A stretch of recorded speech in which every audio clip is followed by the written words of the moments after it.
Everybody, welcome to my house. Hope you're all doing well. Tonight I'm going to be showing you how to install and adjust the rear derailleur on your bicycle here. So just a note, this video is intended for people who A, already know how to use a shifter on a bicycle, and B, already have a chain that is cut to the right size for their bicycle. If you don't have or know either of these things, there are plenty of other videos on that kind of material that you can find. And once you get a handle on that, then we can begin with this. So, first of all, I'm going to be showing you the tools that we'll need for this. So I'll just come down here. We're going to be needing a metric set of Allen keys, Phillips head screwdriver, a pair of side cutters, a pair of needle nose pliers, either a quick link or a chain pin for your chain. I'm using a quick link here, or a master link as some call it, a small end cap for your cable, and some grease. I've also got a flat head screwdriver and a 9mm socket here just to show you, because some older derailleurs or cheaper derailleurs also use those in place of these two, but we won't be using them for this video. So, with the tools out of the way, let's talk a little bit about the derailleur itself, what it is, how it works, and what the parts of it are. So, this here is a Shimano Derailleir RD7800. Basically, it's a road 10-speed Shimano derailleur. Shimano is the company that makes it. So, the first thing to know is that a regular derailleur has 3 springs in it. The first one lives in this little cylinder at the bottom here, and it makes sure that this derailleur cage, which is where the pulleys that hold the chain go, is pulled all the way back all the time. So that's what keeps your chain tight, and that's what keeps it from falling off the bike. The second spring lives in the middle here inside of the 2 sides of this parallelogram design, if you can see that. And what it does is it makes sure that no matter how far we push the derailleur towards the inside of the bike or towards the wheel, it'll always want to snap back towards the outside. The third spring lives in this cylinder here, and it, along with its B-tension adjustment screw, and I'll explain that more in a second, make sure that the derailleur has the right amount of rotation around its mounting bolt, which is this thing. So the reason you want to be able to adjust that is because you want to be able to tailor your derailleur to different sizes of your rear cluster of gears that you might have. Alright, so there's the 3 springs of the derailleur and how they work. A few other points, or a few other parts to note, are the cable fixing bolt here, which is what we'll be bolting the cable onto the derailleur with. This little thing here is called the barrel adjuster. Its job is to either get longer or shorter depending on how we would like to index our gears. Sometimes we'd like to add a little bit of cable tension, which means we need to lengthen it by twisting it outwards. Sometimes we'd like to do the opposite.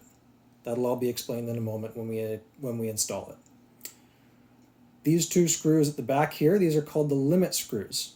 And as their name suggests, they limit how far the derailleur can go inward and outward at its extremes. It's difficult to see, but they're labeled with an H at the top one and an L at the bottom one for high and low gear.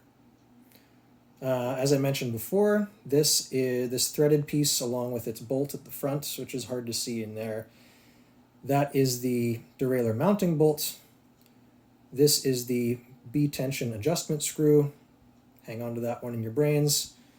And I believe that is all we need to know about this thing. So, with that, let's talk a little bit about how we would actually go about adjusting or installing this. So, we come here. The first tool that we're going to need is the grease.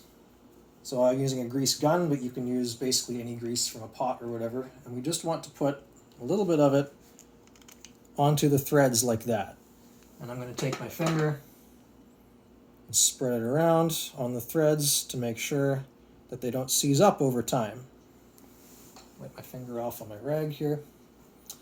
And so, I am going to use my 5mm Allen key, because that's the most common one that we use on these derailleurs. Sometimes it could be a 4 or a 6. And I'm going to use it to thread it onto, or into, this derailleur hanger at the back of the bike. You can come closer if you want. So, 2 things we want to look out for. One is that we're not cross-threading as we're threading in. So if it starts to get difficult, or if the derailleur looks like it's going on crooked, stop and check that the threads aren't crossed. The second thing is we want to make sure that while we're tightening it, this B tension adjustment screw isn't hitting or pressing against the little tab on the bottom of the derailleur hanger, because that could bend or break either of those parts. So I'll thread it on here, and yep, that feels like it's going in smoothly, so we're not cross-threaded. And we'll bottom it out until it can't go anymore. Now, I realize that a lot of people doing this at home won't have access to a torque wrench, and I myself don't even have one at home. I usually use the one at work, or at the shop I work at. So what I would describe this as is you want to put the same, or you want to put about a quarter of the amount of torque on this bolt as you would put into opening a brand new jar of like pickles or peanut butter or something like that.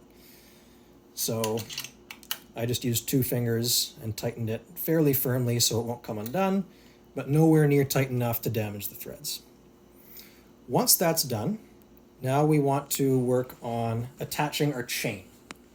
So I'll go through this somewhat quickly because there are other videos in existence about this topic already that you can find. But the basic gist of it is, I've already got the chain draped over the small chain ring here on the front. You want to take the top half of your chain and place it on top of and around your smallest cog on the rear. Then, come to the back here. What I want to do is I want to take the chain and put it on top of and underneath the top pulley wheel on my derailleur. So if you can see this little tab down here underneath that wheel, we want to make sure that we're not accidentally putting the chain underneath that, because it will grind and create friction and be bad. So we take our chain and put it between the 2 pulley wheels, and then we keep threading it around the bottom one and down to the bottom through the cage and out the bottom. So now that that's done, I'll take my quick link here, and what it is, a quick link, is it's 2 halves of a removable pin for your chain. So you want to take 1 half and place this little pin into your chain from the outside on 1 half of the chain, and on the other half of your chain, the other end I should say, place it into the hole from the backside. So once those are both in, drop my chain off the chain ring here to give me as much room as possible. Pro tip. We just take both halves, you can get as close as you want to be able to see it, both halves of the quick link, sandwich them together so that the pins go into the opposite half. Make sure they're both doing that, and then pull them apart with the rest of the chain. Now we want to pull them apart far enough so that the little pin goes all the way into, or all the way along the little groove that it's in. It hasn't done that yet. So we can flex the chain side to side a little bit to help with that. But with these Shimano pins, I find that it's kind of hard to do. So what I'll do here is I'll put the chain onto the chain ring, pedal backwards so that the quick link is now on top of the chain, hold my wheel, and smack my pedal. And you can see now that the quick link is bedded in all the way and it's locked in place. So with that out of the way, let's talk about what we do with the rear derailleur from this point on.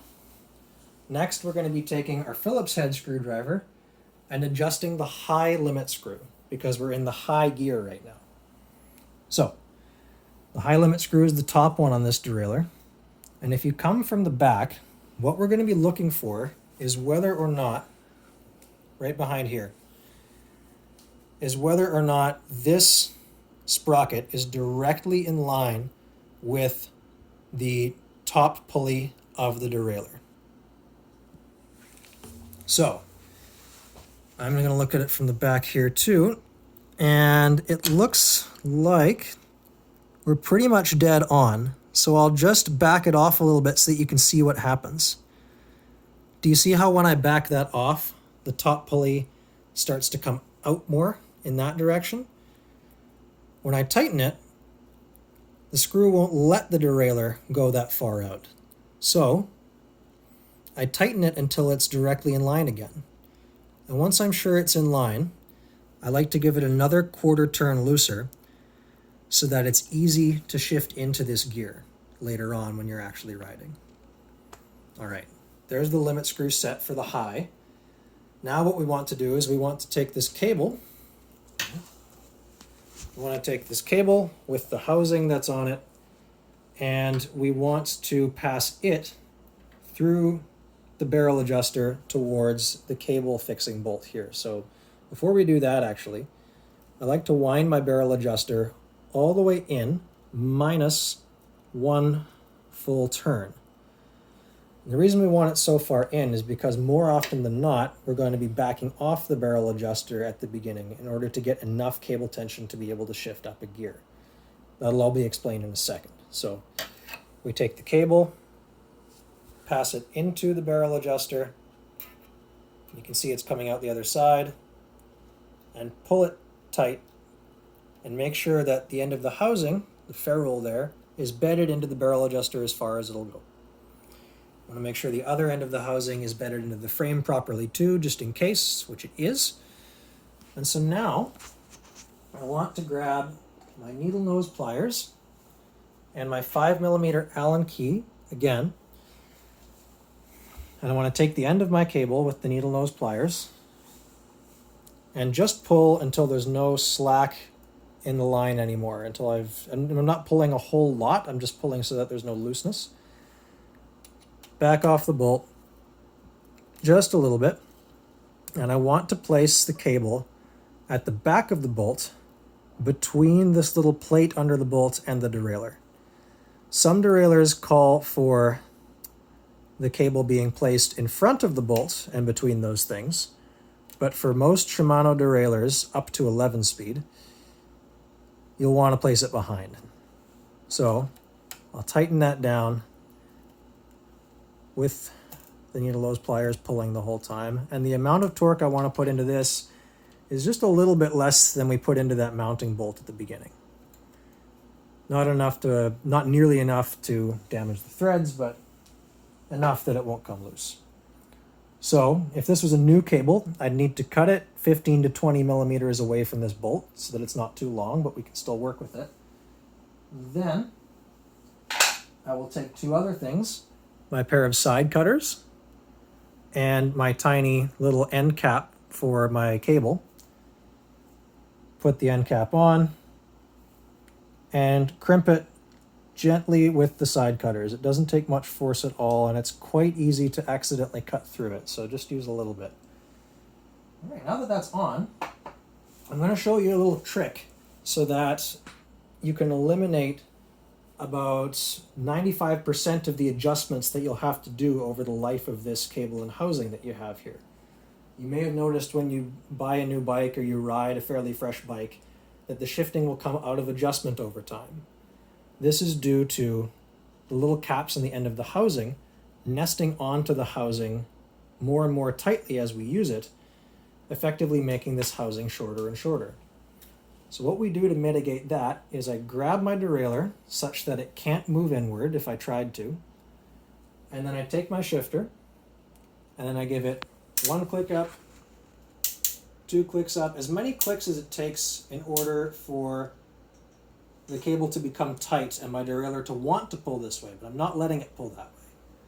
Then I undo all the clicks that I just did. Maybe do it another time, just for good measure. That was a lot of clicks. And now you'll notice if you come back down here, there's a lot of slack in the cable. That's because what we just did was we bedded those end caps or those ferrules onto the end of the housing properly, eliminating the need to overly adjust our derailleur a whole bunch in the future. So after that's done, just grab the cable with your needle nose pliers again and pull, and then loosen off the bolts, and the slack will be pulled in again, and then just tighten it once more. So your cable should feel Not too tight, but no slack. Tighten down the bolt fully again, and you're ready to start adjusting. So, I don't need any tools for this part, I just need my hands. So, I'll start pedaling now. And what we want to do is we want to check at the back for if I click once on the shifter, it should want to go up to the next gear. Now, I just clicked, the derailleur didn't move that much. Listen here. It's not even really doing anything. So what that means is that the cable isn't pulling enough to move the derailleur up to the next gear. That means I want to lengthen the barrel adjuster. So what I'll do, what you can do is you can just give it a quarter turn each time and check it again. Oh, it went up that time. But it kind of hesitated and was still making noise. So I'll just give it another quarter turn. Ah, it went up. Let's try the next one. That one's not going up, so I'll give it another quarter turn. Try it again. See, it's making that noise. It means it's wanting to go up, but it's not going up. Keep turning until it does. There we go. Next one. Good. It's still making a bit of noise. So we'll give it a little more. Next one. Yep. Not quite, still making some noise. This is an iterative process. It's basically adjusting until it works and shifts through all the gears. So I'm not going to go to my top gear yet, because I haven't set the top limit, or the low limit I should say. I'm going to go back down. And essentially what you're looking for is whether or not it's having trouble shifting to the left or to the right. So, rule of thumb, if the chain is having trouble shifting to the left, you want to turn your barrel adjuster to the left. If it's having trouble shifting to the right, you want to turn your barrel adjuster to the right. Hopefully that makes sense.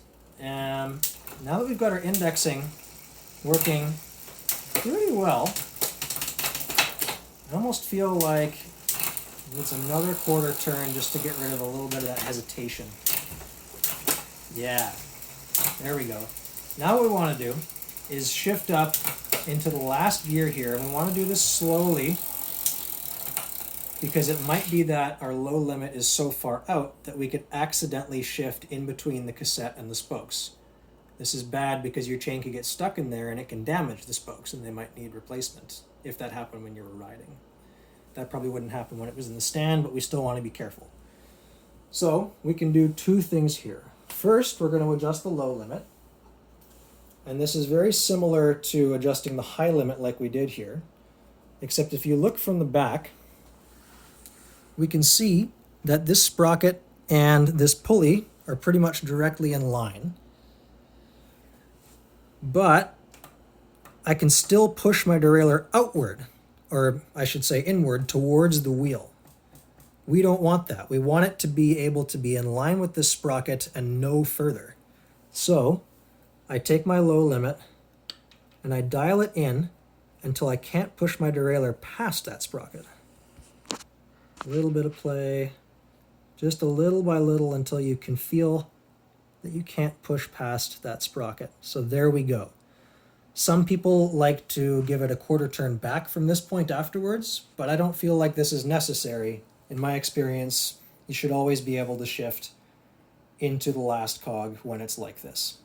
So, now that we've got the limit adjusted, you can come around to the front here, and we can look at how, we can look at how far apart the low gear and the top pulley are. So, you can see a little gap in here that the top pulley is almost hitting the low gear, but it's not quite. Let me just shift into it again to make sure it's going to be replicatable. And I'd say we're pretty good. What I do is I adjust the B-tension screw back here such that this top pulley is as close to the low gear as it can be without actually touching and grinding on it. Now I'll show you what it sounds like if we back out that B-tension screw too far.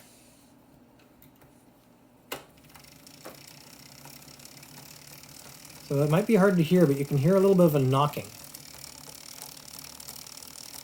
That's actually the pulley wheel hitting some of the teeth on the gear.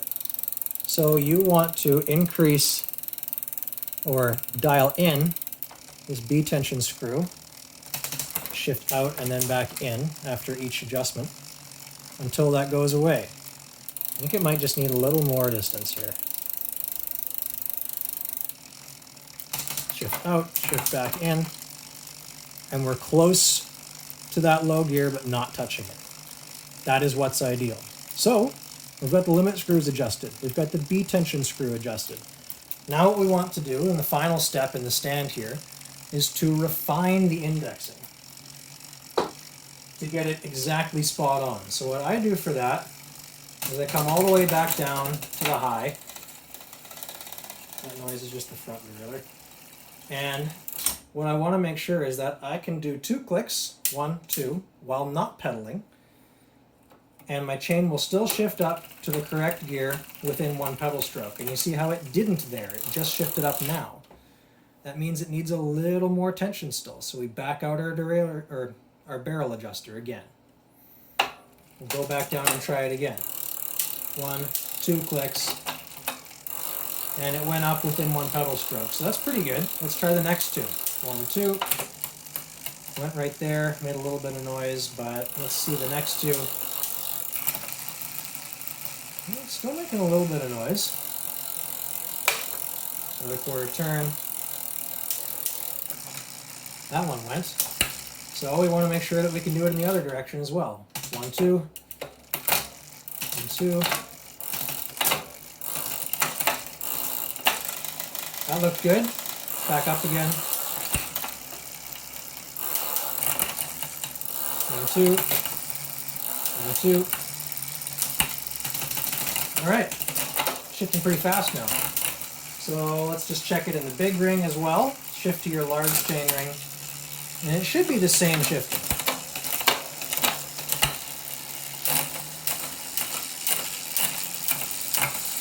Yes. Okay. So, now that we've got our shifting adjusted, our rear derailleur is effectively installed. The last thing we want to do now, actually, is go for a test ride on the bike, because the bike will never shift the same way when you're on the road versus when you're in the stand. Things to look for are any kind of lag in the shifting, whether it shifts under load as well as it does when it's not under load, like it's in the stand. And you want to go through as many possible gear combinations as possible. Another thing to look out for is that sometimes it might shift really well in part of the cassette, but maybe not in another part of the cassette.